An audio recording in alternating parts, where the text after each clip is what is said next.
We got 90 people at least. At least 91 people in attendance. Okay,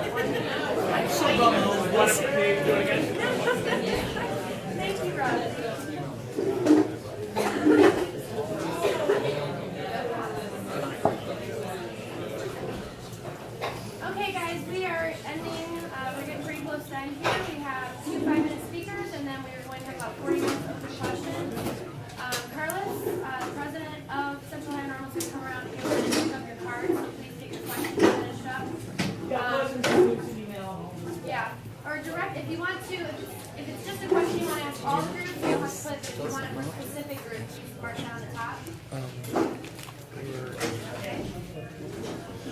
They were using So, I would like to bring up right now Lauren Berlin. She is the National Grassroots Coordinator for Hemp History Week 2015. She is here representing the Ohio Hemp Chamber of Commerce and the Ohio Hemp Industry Association.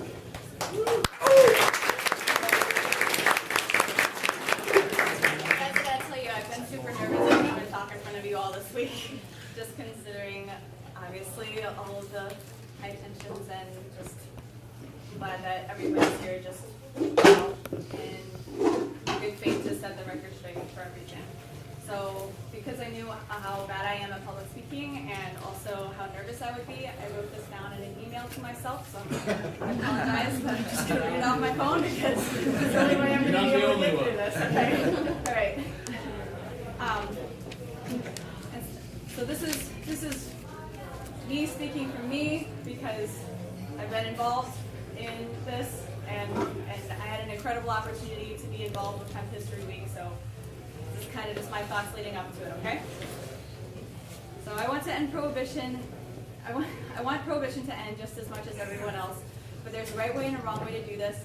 I became involved with Ohio's cannabis advocacy in October 2013 after I learned that medical advocates in the state embraced the message of hemp as part of the strategy to unite Ohio's constituency around cannabis. At the time, I knew more about hemp than I did about the medical benefits, but I challenged myself to learn as much as I could from the cannabis community who had done their due diligence in challenging the political process.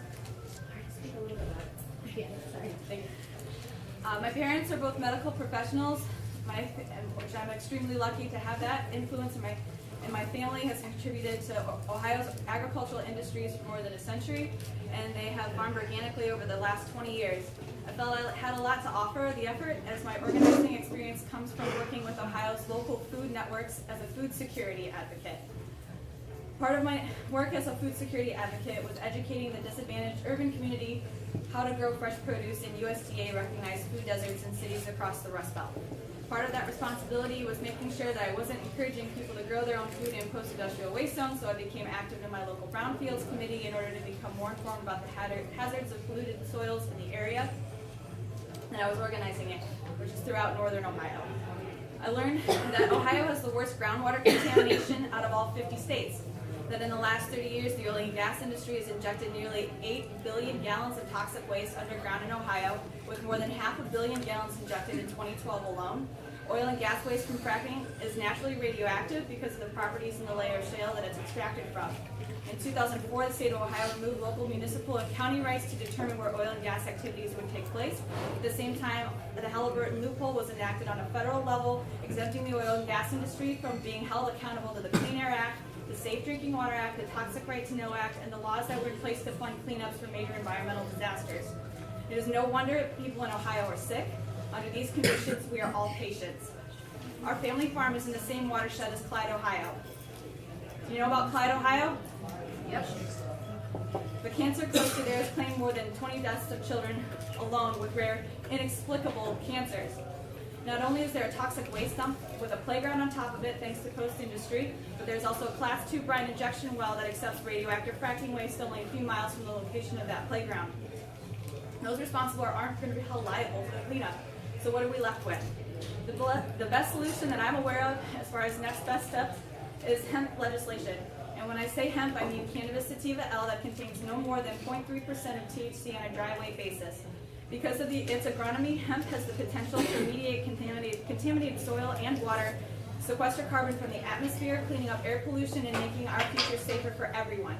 It is a nonpartisan issue, which means traditional opponents of legalization agree that it is something that needs to change, and it has serious support on a federal level.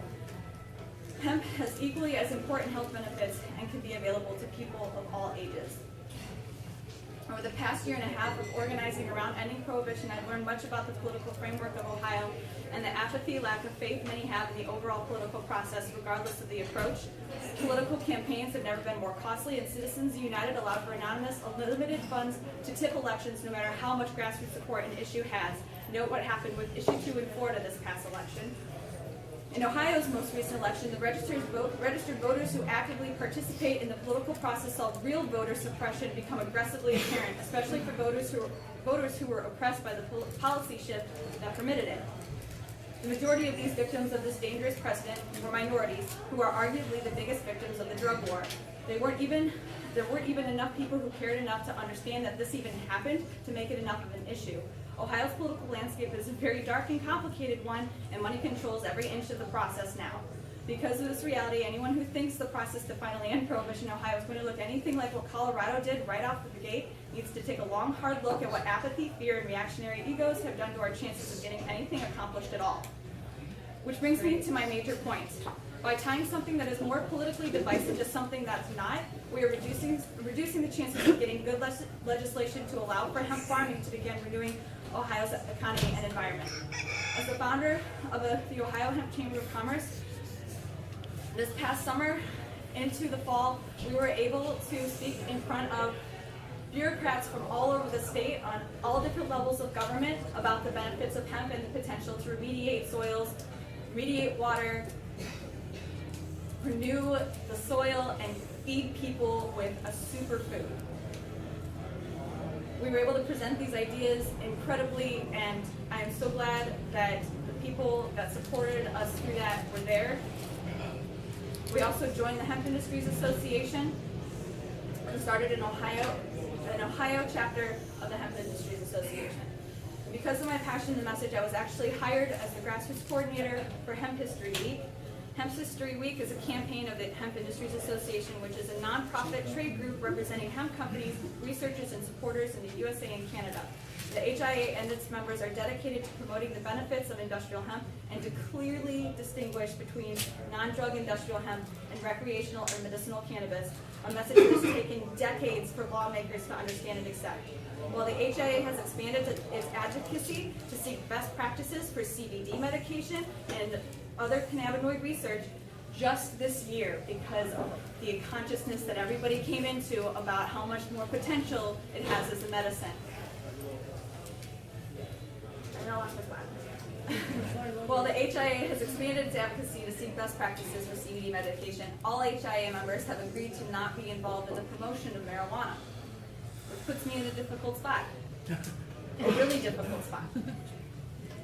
And while the Hemp History Week and the Hemp Industries Association appreciates the enthusiasm to educate communities on the benefits of hemp, the Hemp History Week campaign is unable to support any event that is actively promoting medicinal or recreational use of cannabis.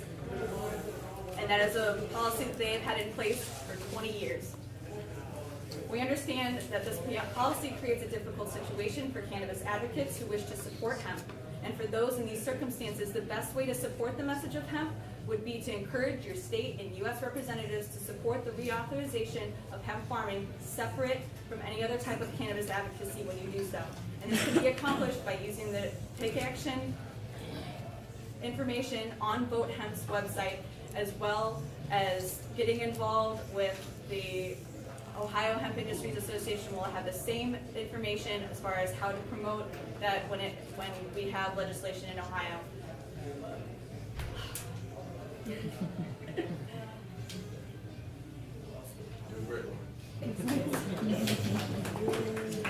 So,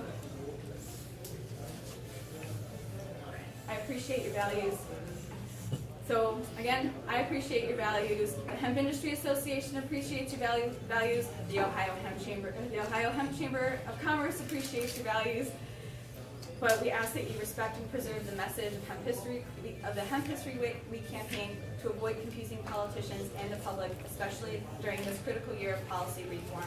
The Industrial Hemp Farming Act of 2015 was introduced in the first session of the 114th Congress, which is huge, and it was done so by 2 Republicans and 2 Democrats. Holy, oh my God, that's incredible. Incredible. And they got a sister bill introduced in the House of Representatives, so they're both moving through. HR 525 and Senate Bill 134, the Industrial Hemp Farming Act, all it does is just remove industrial hemp from the definition of cannabis under the Controlled Substances Act to allow for things to start moving along and taking place. It's still cannabis, which means that little shoe, that first shoe, if you guys can let that drop by just respecting the difference, that is one shoe of the cannabis prohibition ended.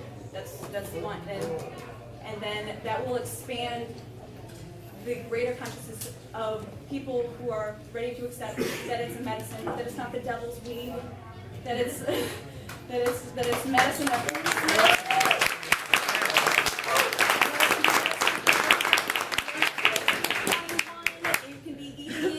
baby, mothers can eat it while they're pregnant, and they don't have to worry about anybody challenging them. Thank you. Thank you.